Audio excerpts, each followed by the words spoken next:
Jai Shri Radhe Krishna. Today we will discuss an important topic. How and when does karma come to account for its dues? Do you know when and how we experience the fruits of our actions? How do we receive them? These are questions that likely arise in everyone's mind.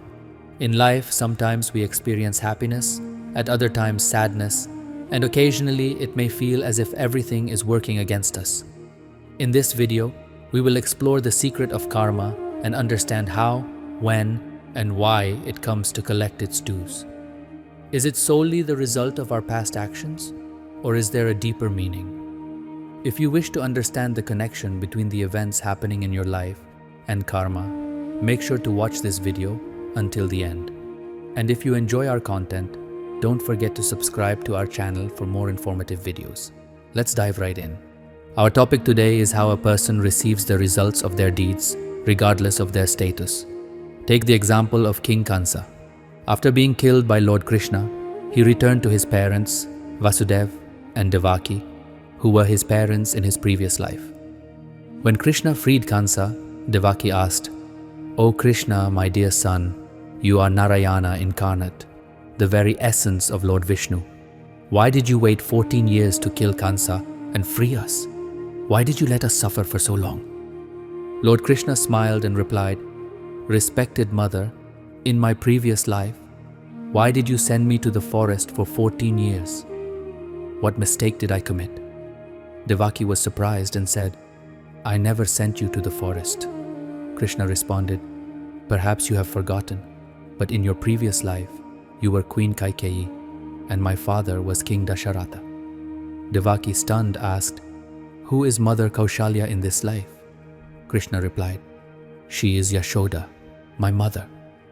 The effect of karma spares no one. Even God cannot escape its consequences.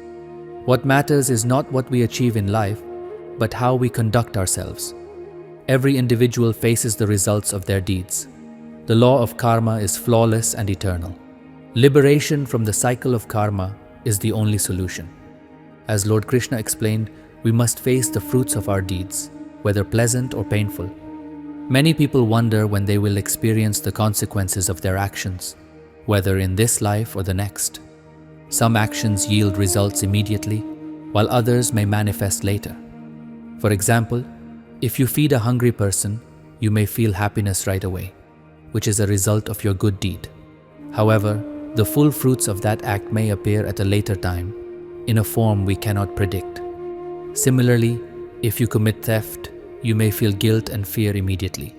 The act will pollute your mind, and if you are caught, you will face additional consequences. These actions, though, will eventually manifest as part of your karmic cycle. Most of the results from our actions are experienced in this life. If we carry more sinful karma, our life will be filled with struggle and pain. On the other hand, if we have accumulated more virtuous deeds, life will be much more pleasant. Even Lord Rama could not escape the consequences of his actions. For example, when he killed Bali in secret, he later faced the repercussions of this act in the form of his own death by a hunter's arrow in his Krishna incarnation. Lord Rama's father, King Dasharatha, also faced the consequences of his deeds. Having unknowingly caused the death of Shravan Kumar, Dasharatha suffered the agony of losing his son, eventually dying in the separation from Ram due to his exile. This illustrates that we should strive to perform good deeds as they yield pleasant results. We must always consider the impact of our actions. Good deeds are always rewarding, and their fruits are sweet. There is an ancient story about King Dharamvir, a just and religious ruler beloved by his people. One day, he asked his close friend and guide, the sage Arshi Vashisht, "Maharishi, do we truly get the fruits of our deeds in life?" Arshi Vashisht smiled and said, "Rajan, it is certain that we reap the fruits of our actions. This is an immutable law of nature, much like sowing seeds and harvesting the crop." In King Dharamvir's kingdom, there lived a simple man named Haridas. Despite being poor, Haridas had unwavering faith in the power of his deeds. Haridas was a man of faith and honesty, always adhering to truth and righteousness in his life. He worked tirelessly day and night on his small farm, providing for his family. One year, a terrible famine struck Haridas's village, and the people suffered from hunger and thirst. In an act of generosity, Haridas distributed the remaining food among the villagers, despite his own family going hungry. The villagers were deeply impressed by his selflessness, but Haridas's family continued to struggle. King Dharamvir, witnessing this, turned to his advisor, Ashivashisht, and asked, "Maharishi, Haridas has earned great virtue through his deeds, yet he and his family remain in hardship. Is this justice?"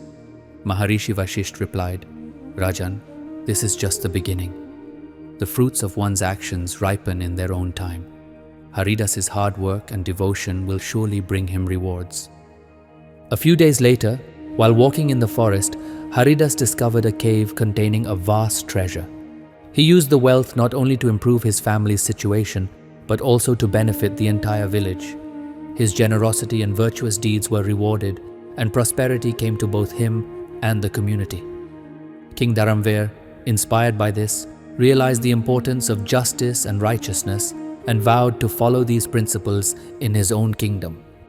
This story is from ancient times, during the reign of Lord Krishna in the city of Dwarka. At the same time, a Brahmin named Sudama lived in a small village. Sudama and Lord Krishna had studied together in the same Gurukul and shared a close bond of friendship. In another village, a woman named Ganga Devi lived a life full of struggle. Despite the hardships, she never deviated from her faith and duties. Born into a prosperous family, she had been raised with strong values. After her marriage, her husband passed away soon, leaving her to raise their children alone. Ganga Devi worked tirelessly, performing small jobs to support her family. She instilled the values of truth, honesty, and hard work in her children. However, as her children grew older, they became selfish and neglected her, forgetting the sacrifices she had made. Ganga Devi continued to pray and dedicate her life to serving God, firmly believing that everyone reaps the results of their actions. Though her condition worsened and her children ignored her, the villagers took notice and decided to help. They provided her with food and medicine, improving her life. Despite everything, Ganga Devi never lost her faith in truth and righteousness. One day, her children, seeing their mother suffering, realized their mistake and repented for their behavior. They apologized to Ganga Devi and made every effort to care for her. Ganga Devi forgave them, blessing them and saying, "One must face the consequences of their actions, but if a person changes and improves their ways, even God forgives them." The story of Ganga Devi teaches us that while we must face the consequences of our deeds, we are also rewarded for our dedication to truth, honesty, and devotion. Her life, though filled with hardship, was a testament to the power of never abandoning righteousness. Those who follow the path of truth and faith will ultimately find peace and happiness.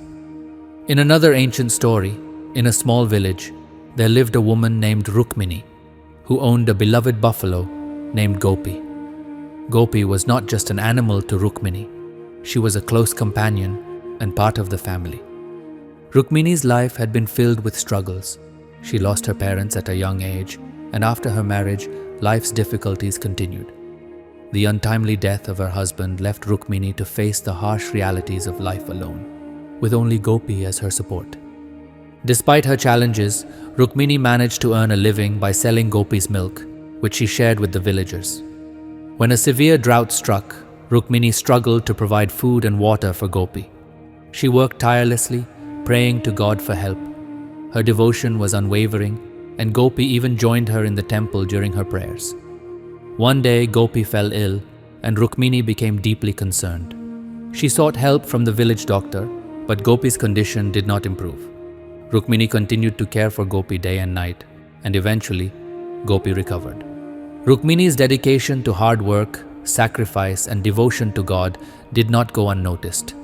The villagers, impressed by her perseverance, began helping her with food and water. Life for Rukmini and Gopi gradually improved. One night, Rukmini had a dream in which God told her that Gopi's devotion had made her a special animal. This dream marked the beginning of a new chapter in Rukmini's life, guiding her toward a new sense of purpose. The children of the village, who had previously ignored Rukmini, now realized their mistake. They began helping Rukmini and Gopi, offering their assistance in every possible way.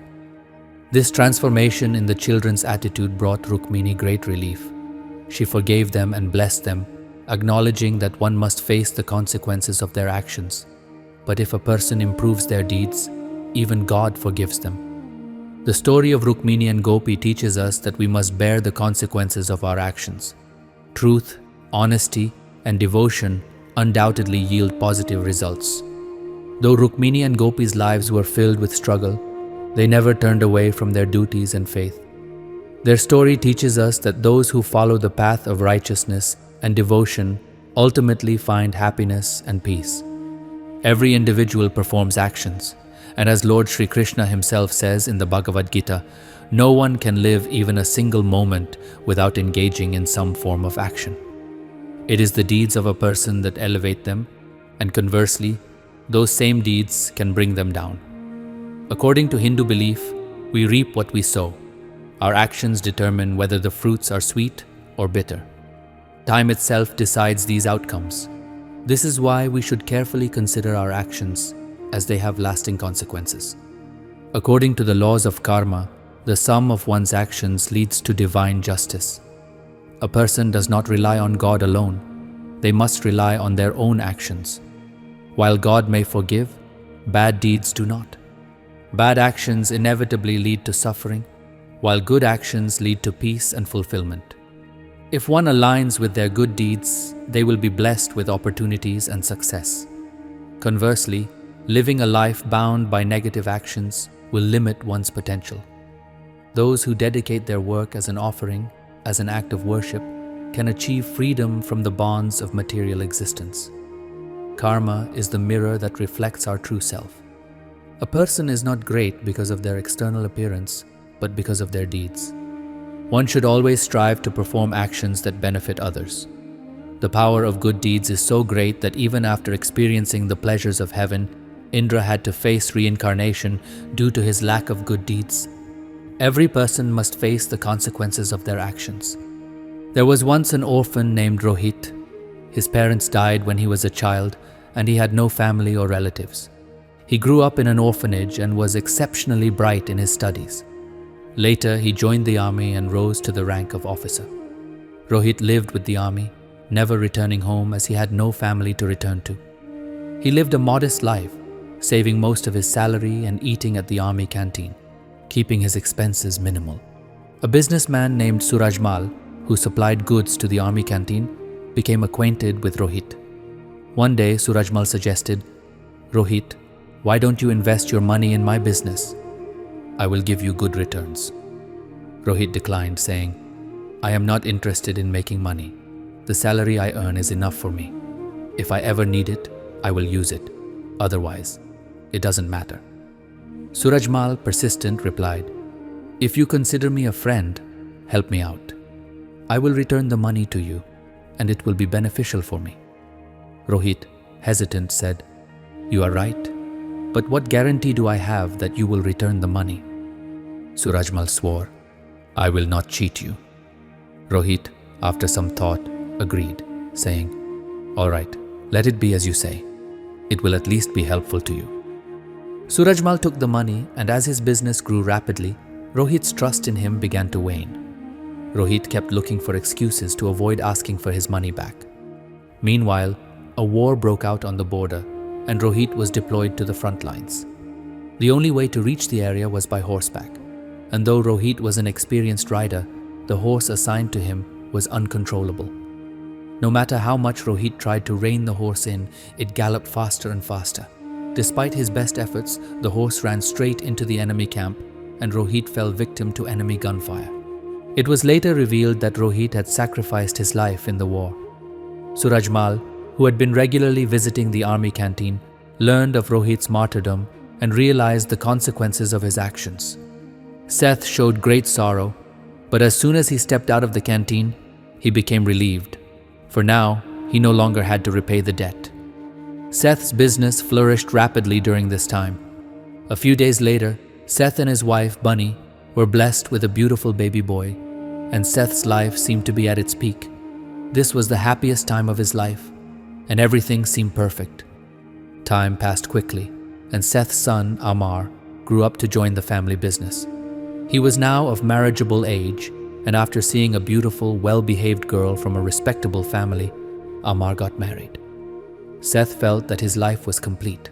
Soon his son would take over the business, and he had everything he could ever want. However, barely 2 months into Amar's marriage, disaster struck. One day, while crossing the road, Amar suddenly felt dizzy and collapsed. People quickly helped him and rushed him to the hospital. After an MRI and other tests, it was discovered that Amar had brain cancer. Seth reassured the doctors, saying that money was no issue, and asked them to focus on treating his son. Despite seeking treatment at various hospitals, Amar's condition continued to worsen. Seth's attention shifted away from his business as his focus was entirely on his son's health. The bills piled up, customers left, and Seth's business began to deteriorate. The debt mounted, and the situation became desperate. Eventually, the doctors gave up hope. Seth had nothing left but to wait for a miracle, but it was too late. After months of battling the illness, Amar passed away. There was a great outpouring of grief in Seth's house. Seth, his wife, and Amar's wife were all lamenting their loss. Even the household servants were crying. A saint, passing by the house, heard their sorrowful cries and stopped.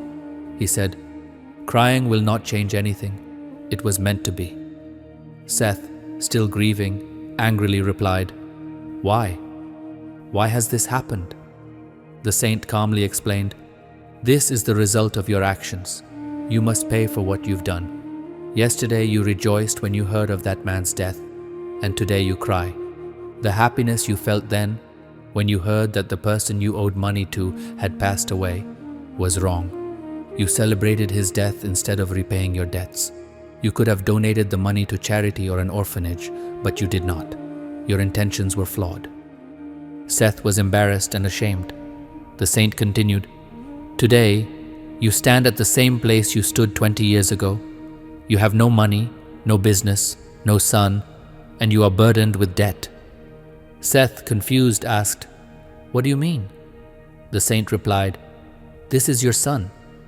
At that moment, Seth realized that the boy in front of him was Rohit, the one whom he had wronged years ago. Rohit had come to settle his accounts, and after doing so, he left. The saint explained that Rohit had repaid the money Seth owed, including interest, and after that, Seth's son and business collapsed.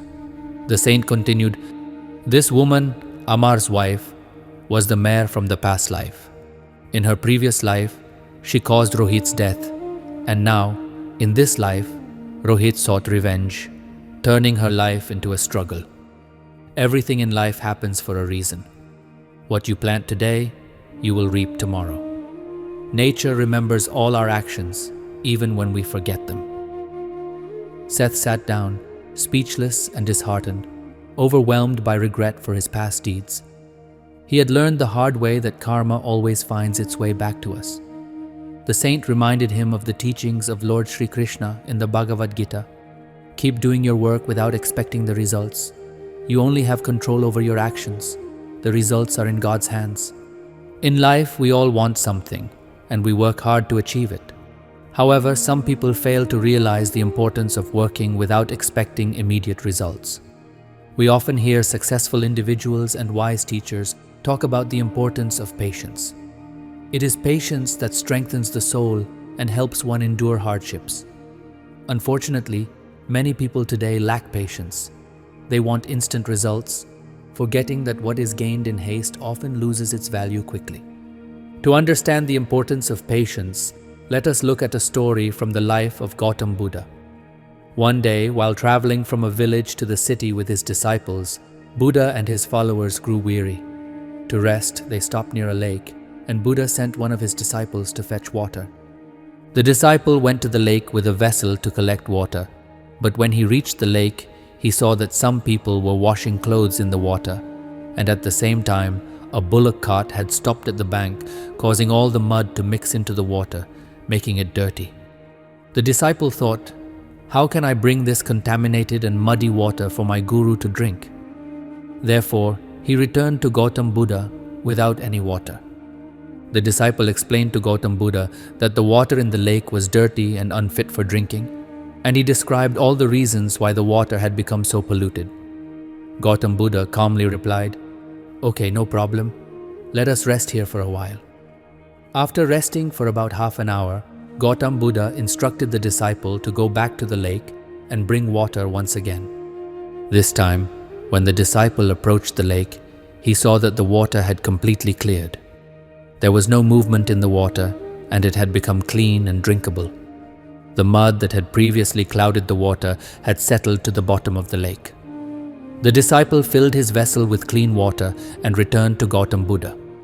Upon seeing the clean water, Gautam Buddha remarked, "See how the mud settled on its own and the water became clear and drinkable. We did not need to make any effort to purify the water. We only needed to wait for the right time, and it became clear on its own." Gautam Buddha then explained to the disciple, "This is how it works in life. No matter how difficult the times may be, if we pause for a while and wait for the challenging period to pass, the future will become better on its own. Therefore, patience is essential." The disciple thanked Gautam Buddha for imparting this invaluable lesson. Many people who worship and believe in God, perform arti, and engage in religious activities often find that their lives are not as happy as those of people who lead immoral lives. This may lead some to question, why do bad things happen to good people? In today's world, the younger generation often struggles to understand this, and many don't believe in religious teachings or the wisdom found in sacred texts. The Bhagavad Gita is one such sacred text where many of the questions that arise in the human mind are answered in great detail. According to a story in the Bhagavad Gita, whenever Arjuna faced a dilemma, he would turn to Lord Krishna for guidance. One day, Arjuna approached Lord Krishna and said, "O Vasudev, I am surrounded by a dilemma, and only you can provide me with the solution." Lord Krishna responded, "O Dhananjay, tell me your concerns in detail, and I will provide you with the solution." Arjuna then asked, "O Narayan, why is it that bad things always happen to good people while bad people seem to live happily?" Lord Krishna replied, "What a person sees or feels is not always the truth. It is due to ignorance that one fails to understand the truth. Everyone receives happiness and sorrow based on their deeds. A person who performs good actions receives good results, while someone who does bad deeds receives bad results. Good and bad outcomes depend entirely on an individual's actions. This earth offers everyone the opportunity to choose their path, but it is up to the individual to decide which path they will follow." Lord Krishna then narrated a story. Long ago in a city, there lived two men. One was a businessman who valued religion and daily routines. He firmly believed in worship and devotion to God, never missing a visit to the temple or neglecting religious duties. On the other hand, another man from the same city was completely different. While he occasionally visited the temple, it was only to steal slippers and money from outside. He had no interest in religion, charity, or justice. His sole purpose was to steal from the temple. One day, it rained heavily in the city, and no one was in the temple except the priest. The thief, knowing that this was the perfect time, went to the temple to steal the money. He successfully took all the money while avoiding the priest's notice. At the same time, the businessman, who followed the righteous path, arrived at the temple to offer his prayers. Unfortunately, the priest mistakenly thought the businessman was the thief and began shouting. A crowd gathered, and the people, thinking the businessman was the thief, began to insult him. The businessman was shocked and confused by the situation and tried to flee. But his misfortune didn't end there. As he left the temple, he collided with a car and was injured. The thief, on the other hand, was overjoyed by his good fortune. He sang and danced, reveling in the money he had stolen. The businessman, hearing the thief's exuberance, was furious and upset. He went home, threw away all the idols of God, and began living in anger, rejecting God. After some time, both the businessman and the thief died and arrived at Yamraj's court. The businessman questioned why Yamraj had punished him for his good deeds, while rewarding the sinner with a bundle of money. He stood, angry, and said, "I have always performed good deeds, believed in worship, charity, and righteousness, yet in return I have faced humiliation and punishment throughout my life. Why then did Yamraj give a bundle of notes to this sinner who did wrong?" Yamraj replied, "You are thinking incorrectly. The day you were hit by the car, that day was actually the last day of your life. But due to the good deeds you performed throughout your life, your death was transformed into a mere injury. As for this sinner, he was destined for Rajoga, which due to his evil actions and sins turned into a small bundle of money."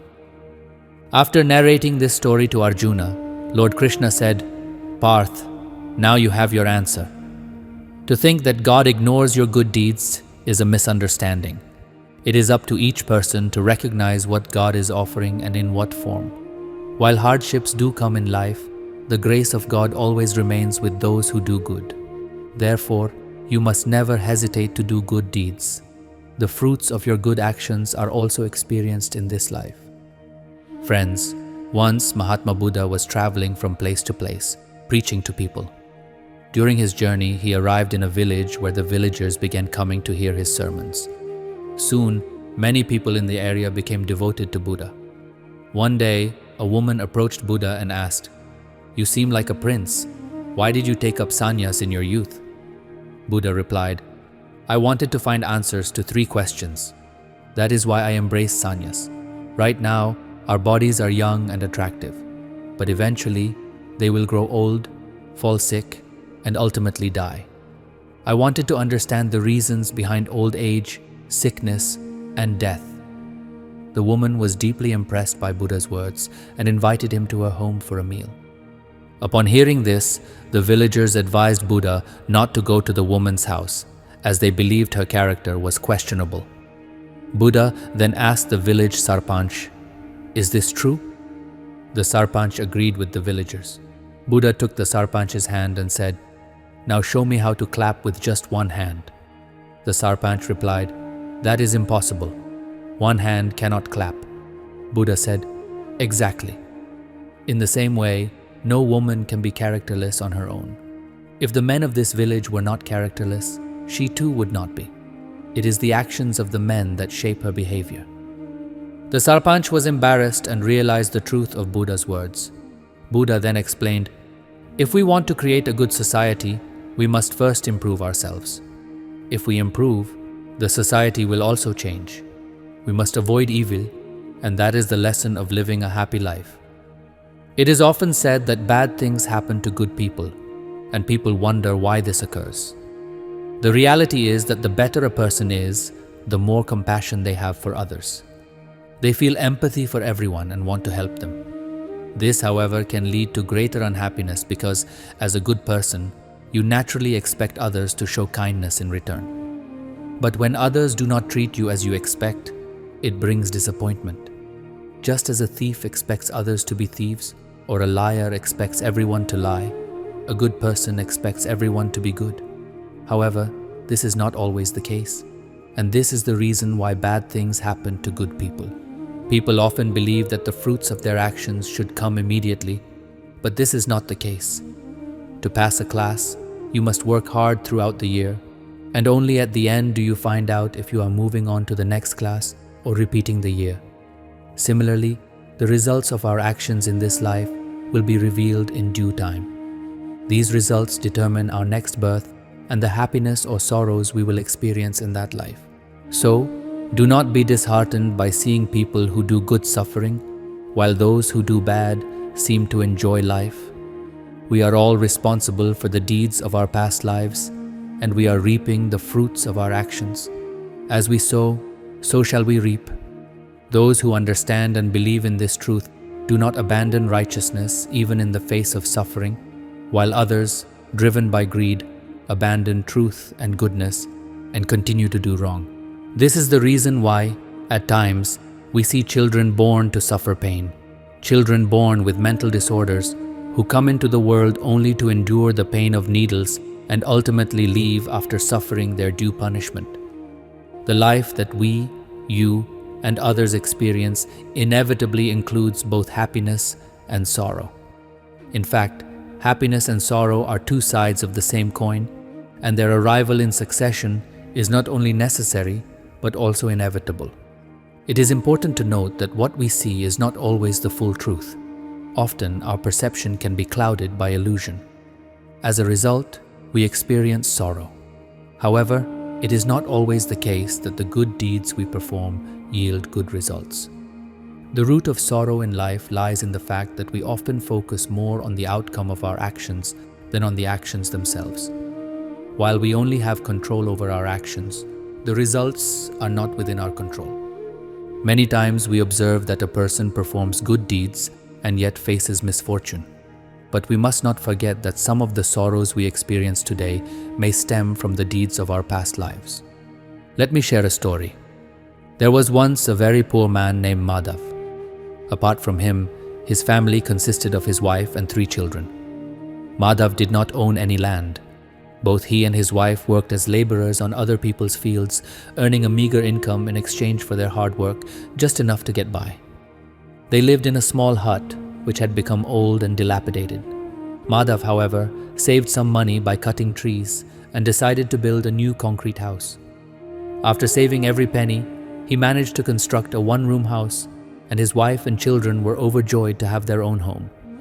Madhav invited a pandit from another village to conduct the housewarming ceremony, but as he was on his way, a strong storm hit the village, causing his new house to collapse.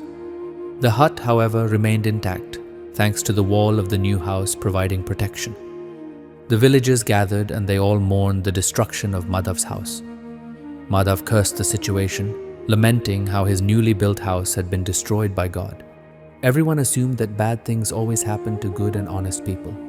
But when Madhav arrived with the pandit and saw the damage, he was surprisingly happy.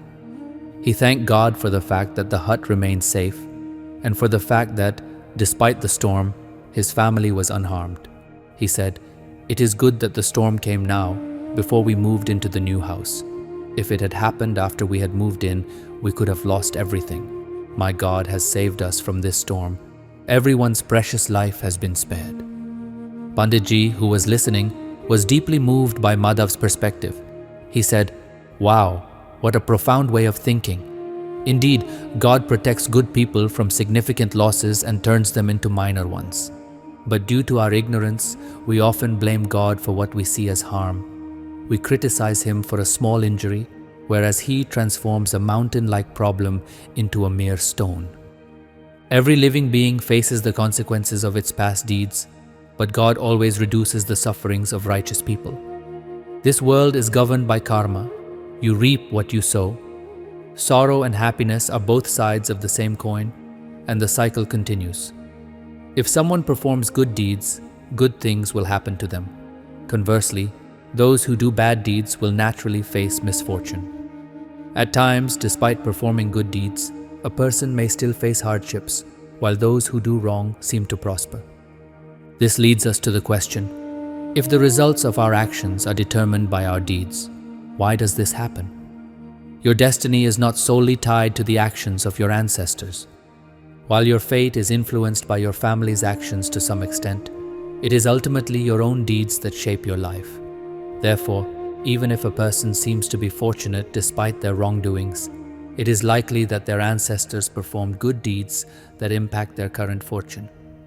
On the other hand, a good person may suffer because their ancestors may have committed harmful actions. The biggest truth is that a person should neither be overly joyous nor disheartened by these circumstances. Ultimately, a person's fate is determined by their own actions, and they will receive the consequences of what they sow. However, one must wait for the right time for the results to manifest. As a popular saying goes, if you do not tease a lion, it does not mean that the lion will not eat you. This idea is reflected in a story. Once, a boy was walking along the bank of a river in the jungle when he heard someone crying out in despair. He saw that a crocodile was entangled in a net, calling for help. The boy, moved with compassion, wanted to help. The crocodile pleaded, "Please help me, set me free." The boy hesitated, fearing that the crocodile might eat him once freed. But the crocodile assured him, "I will not harm you. I will always be loyal to you and will never forget the kindness you show me. Help me, and I promise I will be your friend." The boy, feeling pity for the creature, began cutting the net. Once the crocodile was free, it caught the boy's leg in its jaws. The boy exclaimed, "But you promised not to harm me?" The crocodile replied, "I've been hungry for a long time." "You are a good prey, boy," said the crocodile. The boy responded, "What is this nonsense? Shame on you for rewarding my kindness like this." The crocodile replied, "What can I do? This is the way of the world." The boy in tears said, "This is completely unfair. This is injustice." The crocodile asked, "Unfair? What do you mean? Ask anyone, and they will tell you how the world works. If they prove me wrong, I will let you go." The boy looked at a bird sitting on a nearby tree and asked, "Do you think the crocodile is right? Is this how the world works, full of injustice?" The bird, witnessing the entire incident, replied, "The crocodile is right. I worked hard to build my nest and laid my eggs, only for a snake to come and swallow them. My efforts were in vain. Yes, this world is certainly unfair." With that, the bird flew away. The crocodile tightened its grip and said, "Did you hear that? She agrees with me." The boy then pleaded, "Wait!" He noticed a donkey nearby and asked, "Do you think the crocodile is right? Is this world full of unfairness?" The donkey replied, "Unfortunately, yes.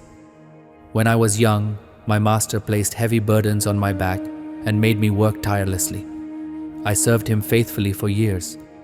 But now that I am old and weak, he has abandoned me in the jungle, saying he can no longer feed me. Now, any lion could make me its prey. So yes, the crocodile is right. There is much injustice and unfairness in this world."